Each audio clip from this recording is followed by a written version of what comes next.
Once, everyone in the neighborhood believed that if there was one woman blessed by fate, it was Emily Carter.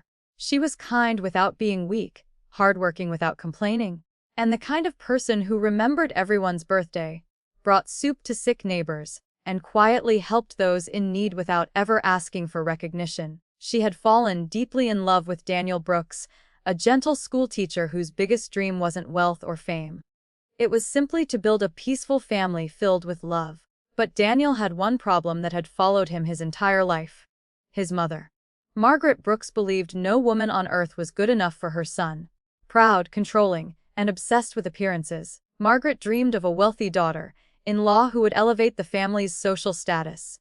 She wanted expensive clothes, influential relatives, luxury cars parked outside the house, and someone who could boast about the family's prestige. Emily offered none of those things.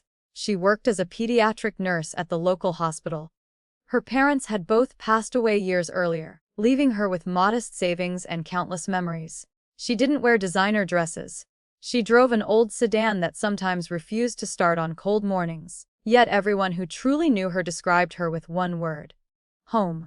Daniel loved her because whenever life became difficult, Emily somehow made everything feel lighter. After exhausting shifts at the hospital, she'd still stop by his apartment carrying homemade dinners because she worried he forgot to eat while grading papers. When Daniel finally gathered the courage to tell his mother he wanted to marry Emily, Margaret didn't even hide her disappointment. "A nurse," she sneered. Daniel nodded proudly. "The woman who spends all day cleaning up after sick people. She saves lives, Mom." Margaret folded her arms. "No. She isn't suitable." Daniel laughed nervously, assuming his mother would soften. She didn't. For months, Margaret invited wealthy women to dinners without telling Daniel. Every weekend there seemed to be another, accidental, meeting with some businessman's daughter or lawyer's niece. She praised their expensive handbags, their elegant jewelry, and their family connections as though she were interviewing candidates for a royal marriage. Emily never complained. Whenever Daniel apologized, she'd simply smile. "Your mother loves you." Sometimes love makes people afraid of losing control. Daniel admired her patience even more, but Margaret mistook kindness for weakness. One Sunday afternoon she invited Emily to tea. Emily spent hours baking Margaret's favorite apple pie after learning the recipe from an elderly neighbor who remembered Margaret mentioning it years ago. She arrived wearing a simple blue dress, carrying fresh flowers and the pie she'd made herself. Margaret barely looked at either gift. Instead, she examined Emily from head to toe. "So," Emily smiled politely, "how much money do you actually have?" Emily blinked. "I've never really measured my life that way." Margaret scoffed. "I have." Silence settled across the room. "My son deserves better." Emily remained calm. "I don't want your money. You don't have a choice. Poor people always end up wanting money." Emily looked down at her untouched pie. "I only love Daniel." Margaret leaned closer.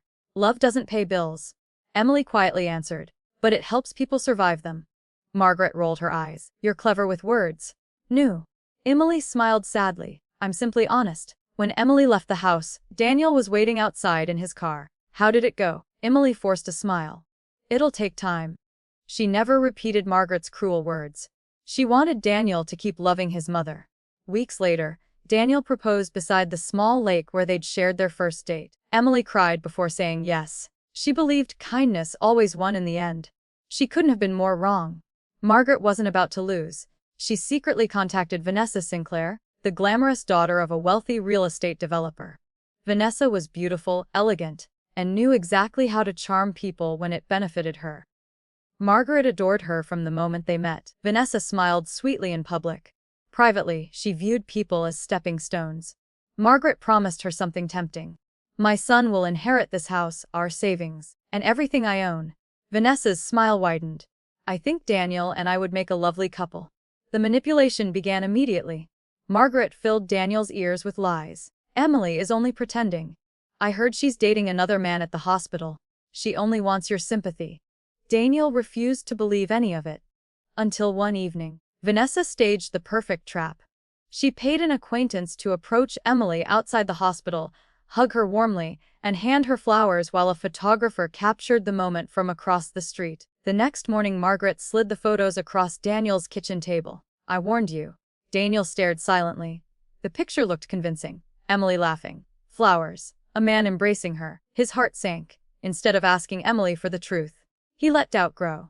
Emily noticed the distance immediately. Calls became shorter.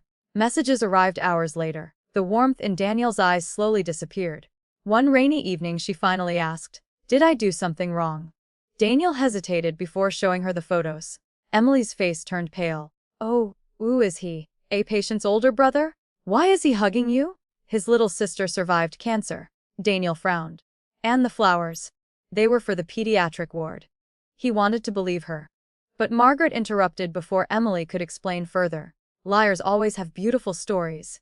Emily looked at Daniel. "Do you trust me?" The silence lasted only 5 seconds, but it shattered her heart forever. Daniel looked away. Emily quietly removed the engagement ring. "I hope someday you learn the difference between evidence and truth." She walked into the pouring rain. She never looked back. Margaret smiled. She had won. Within 6 months, Daniel married Vanessa in the extravagant wedding Margaret had always dreamed of. Crystal chandeliers sparkled above hundreds of guests. Luxury cars lined the venue entrance. Socialites praised the decorations, the designer gown, and the expensive gifts. Margaret looked around proudly, convinced she had secured her son's perfect future. She didn't notice Emily standing across the street for just a moment.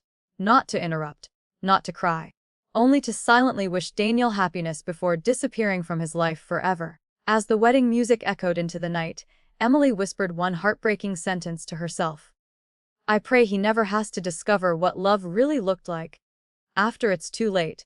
And somewhere inside that glittering ballroom, the first crack in Margaret's perfect dream had already begun to form. Daniel believed time would erase the emptiness Emily had left behind. Instead, every month of marriage made that emptiness larger. During the honeymoon, Vanessa smiled for photographs, held Daniel's arm whenever cameras appeared, and spoke sweetly in front of strangers.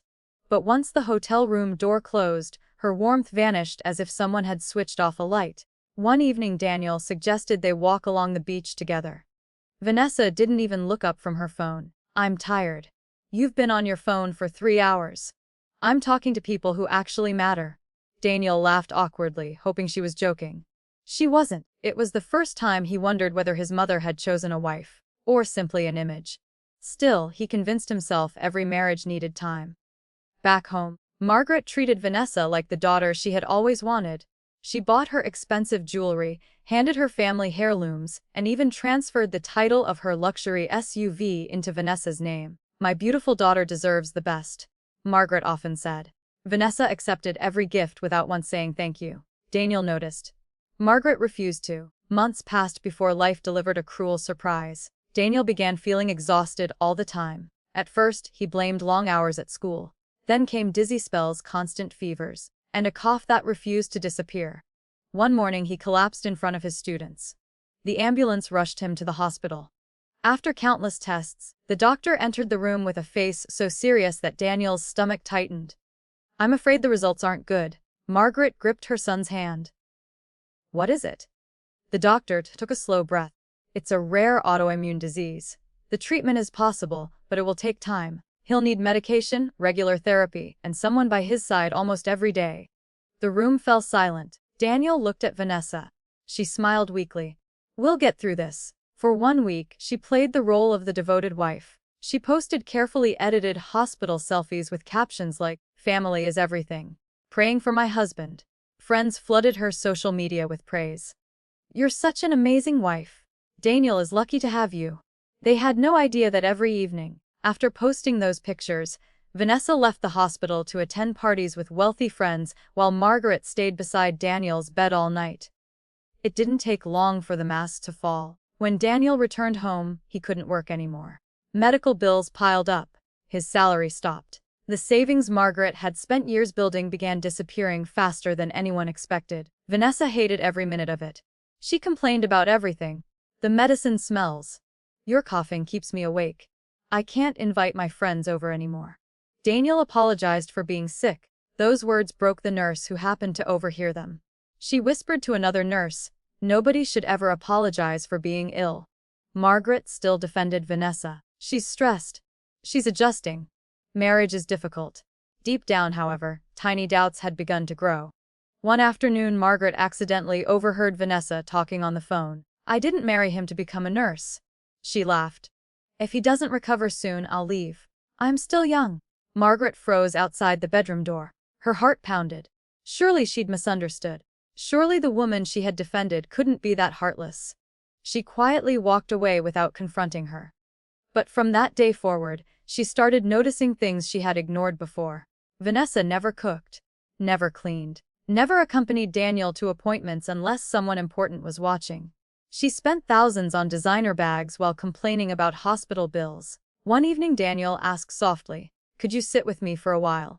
Vanessa sighed dramatically. "I'm meeting friends. I've barely seen you this week." "You'll survive."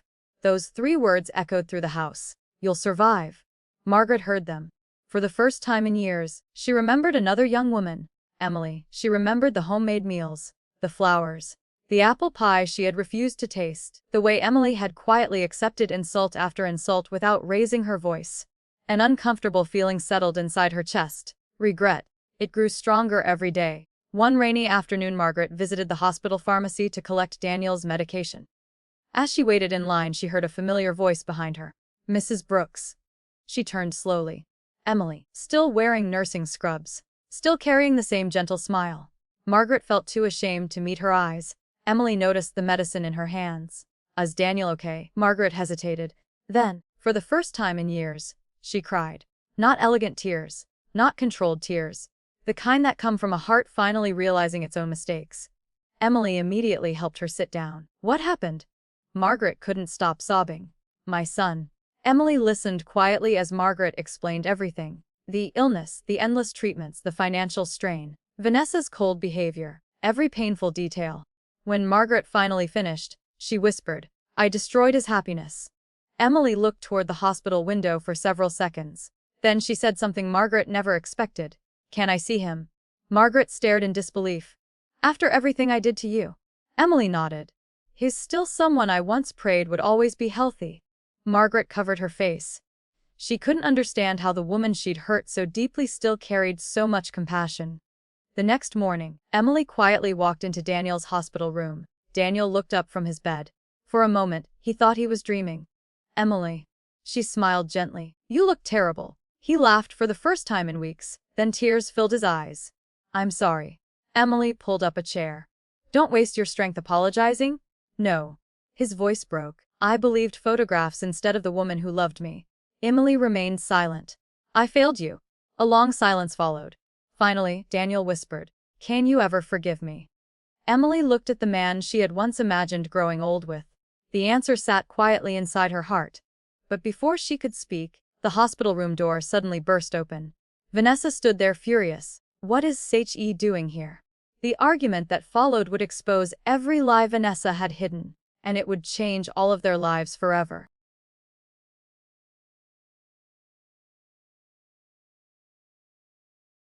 Vanessa's high heels echoed across the hospital floor as she stormed into the room. Her perfectly styled hair, designer handbag, and expensive perfume felt painfully out of place beside the machines quietly monitoring Daniel's heartbeat. She glared at Emily. "So this is what you've been doing behind my back?" Emily slowly stood. "I came because I heard Daniel was sick." Vanessa laughed bitterly. How Daniel's voice was weak but firm. "Emily is here because she cares." Vanessa crossed her arms. "And what am I supposed to do?" "Applaud." Margaret stepped between them. "Enough." Vanessa looked at her mother-in-law in disbelief. "You are defending her." "I'm defending the only person in this room who came expecting nothing." The words stunned everyone. For months Margaret had defended Vanessa no matter what happened. Today Vanessa forced a smile. "You're emotional?" "No." Margaret answered quietly. "I'm finally awake." Vanessa rolled her eyes and walked out of the room, slamming the door so hard that several patients looked up from the hallway. That evening Daniel couldn't stop thinking about everything Emily had said. And everything she hadn't. She never mentioned the humiliation. Never reminded him how he had doubted her. Never asked why he had abandoned her. Instead, before leaving, she simply adjusted his blanket the way she used to years ago and reminded the nurse about one of his medication allergies that had been overlooked. Even now, she was protecting him. Daniel buried his face in his hands and cried harder than he had the day he received his diagnosis. Across town, Vanessa wasn't crying. She was furious. She called her lawyer. "I want to know exactly what happens if Daniel dies." The lawyer hesitated. "I beg your pardon. I asked a simple question." After reviewing the family's documents, he answered carefully. "Most of the house is still legally owned by Margaret. Daniel owns only a small percentage. Unless Margaret changes her will, you won't inherit everything." Vanessa's face darkened. "So, everything still depends on the old woman." "Legally, yes." She hung up without another word. That night, while Margaret slept in a chair beside Daniel's hospital bed, Vanessa quietly entered the house. She walked from room to room, opening drawers, searching through filing cabinets until she found the safe. Inside were bank statements, property deeds, investment records, and Margaret's will. Vanessa smiled. There it is. The next morning, she visited a financial advisor and convinced Margaret that transferring several accounts into a joint arrangement would make things easier if Daniel became too ill to handle paperwork. Margaret, exhausted and emotionally drained, signed without reading every page. It was the biggest mistake of her life. Within weeks, large sums of money disappeared. Luxury purchases multiplied. Designer clothes, jewelry, a new sports car, weekend trips. Whenever Margaret questioned the spending, Vanessa replied, "Daniel wanted me to stay positive." Daniel knew nothing about it. His treatments kept him in and out of hospitals. Then came the day doctors announced he would need months of rehabilitation before he could return to work. Medical expenses increased again. Margaret checked her accounts. Nearly empty, she stared at the screen, unable to breathe. Years of savings gone. When she confronted Vanessa, the younger woman didn't even deny it. "I spent my money. We're family. That was for Daniel's treatment." Vanessa shrugged. "He'll recover eventually." Margaret slapped the table. "You've destroyed us?" Vanessa's expression turned cold. "No." She reached into her handbag and calmly placed several documents on the dining table. "I've protected myself." Margaret picked them up. Her hands began trembling. The papers showed that Vanessa had legally secured control over several shared assets through documents Margaret had unknowingly signed. "No." Margaret whispered. "You tricked me. You should have read before signing." At that exact moment, Daniel entered slowly with the help of a walking cane. "What happened?" Neither woman answered. Daniel picked up the documents himself. The color drained from his face. "Vanessa." She didn't even try to explain. Instead, she looked directly at both of them. "I'm done pretending." Silence. "I didn't marry into this family to spend my youth changing bandages and paying hospital bills." Daniel felt as though every word was another knife. "You said you loved me. I loved the life I thought you could give me." Margaret burst into tears. "You called me Mom." Vanessa smiled without warmth. "I call lots of people things." Then she walked upstairs. An hour later she came back carrying 3 expensive suitcases. She tossed a set of house keys onto the floor. "Oh." Margaret looked up. "The house is being sold." "What?" "I already accepted an offer." "You can't." "I can." She held up another folder. "The paperwork is complete."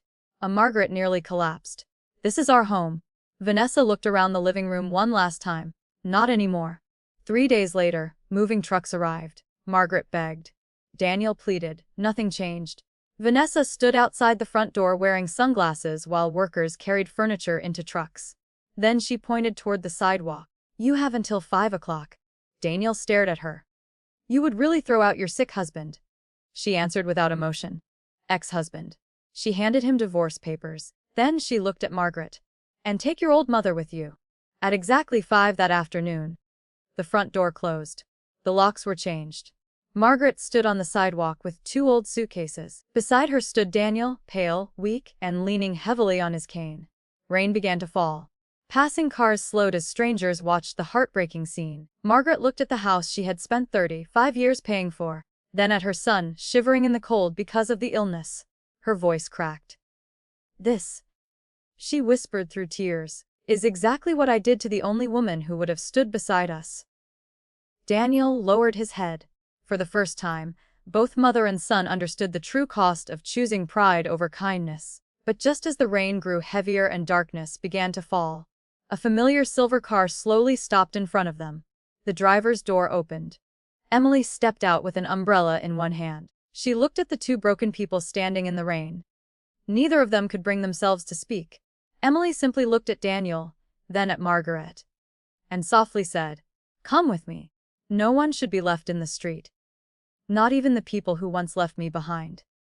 The kindness they had rejected was about to become their only hope. Emily stood silently beneath the umbrella as the rain soaked the sidewalk around them. Margaret couldn't even lift her eyes. The shame was too heavy. Months earlier, she had looked Emily in the face and declared she would never be part of the Brooks family. Now the same young woman was offering her shelter after being betrayed in the cruelest way imaginable. Margaret whispered through trembling lips, "I don't deserve your kindness." Emily answered gently, "Maybe not." Margaret's heart sank. Then Emily continued, "But kindness isn't something people deserve. It's something we choose." Daniel closed his eyes. Every word reminded him of the woman he had lost because he had listened to fear instead of trust. Emily helped Daniel into her car first, making sure his cane was folded carefully beside him. She then opened the passenger door for Margaret. No one spoke during the drive. Only the soft sound of rain filled the silence. Instead of taking them to a small apartment, Emily stopped in front of a peaceful country home surrounded by flowers and tall oak trees. Margaret looked through the window in confusion. "I thought you lived in the city." "I used to." Emily smiled softly. "A few years ago I moved." Daniel stared at the beautiful house. "You own this?" Emily nodded. After Daniel left her, Emily had poured every ounce of her energy into her work. She had specialized in rehabilitation nursing, completed advanced certifications, and eventually became director of a non-profit medical recovery center funded by a grateful philanthropist whose life she had once helped save. Her dedication and wise financial decisions had allowed her to buy the home, not as a symbol of wealth, but as a place where people could heal. Inside, the house felt warm. The smell of homemade soup drifted from the kitchen. Family photographs decorated the walls. Not glamorous pictures, but moments of ordinary happiness with elderly patients, children who had recovered from illness, and volunteers from the recovery center. Margaret quietly looked at every picture. "So many people love you." Emily smiled. "I've been very fortunate." Margaret knew the truth. Emily hadn't been fortunate. She had simply never stopped loving people. That night Emily prepared dinner herself. Daniel noticed she still remembered that he hated mushrooms. She still remembered Margaret preferred less salt. She remembered everything. After dinner, Daniel finally gathered the courage to speak. "Emily." She looked up. "I know I don't deserve another chance." She remained silent. "I don't expect you to forgive me." Silence again. "I just need you to know." His voice cracked. "That not one day has passed without me regretting what I did." Emily looked into his tired eyes. "I forgave you a long time ago." Daniel felt hope rise for a single second. Then she added quietly, "Forgiveness isn't the same as forgetting." The room fell silent. Daniel nodded. "I understand." For the first time, he truly did. Trust, once broken, could not be repaired with a single apology. The following weeks became the hardest, and most meaningful, of Margaret's life. She insisted on helping around the house. Emily refused at first. But Margaret quietly washed dishes, folded laundry, watered flowers, and cooked simple breakfasts. One afternoon Emily found her crying while ironing clothes. "I'm remembering the first pie you baked for me," Margaret admitted. "I never even tasted it." Emily smiled faintly. "I remember. I threw away the best daughter I could have ever had." Emily gently placed a hand over Margaret's. "You can't change yesterday." Margaret nodded. "But I can spend the rest of my life trying to become someone yesterday wouldn't be ashamed of." Emily squeezed her hand. "I think that's enough." Meanwhile, Vanessa's perfect life was falling apart. The man who bought the Brooks house discovered serious legal problems in the property transfer and sued her for fraud after learning she had concealed important financial obligations. Investigators uncovered forged signatures and hidden transactions tied to the assets she had manipulated. Her expensive friends disappeared as quickly as they had appeared. The luxury car was repossessed. Her designer lifestyle vanished almost overnight. Standing alone outside a courthouse, Vanessa realized something she had never understood before. Money could attract attention. It could never buy loyalty. Months later, Daniel's health improved dramatically.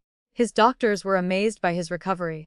Emily never took credit. She simply smiled and reminded him to keep attending therapy.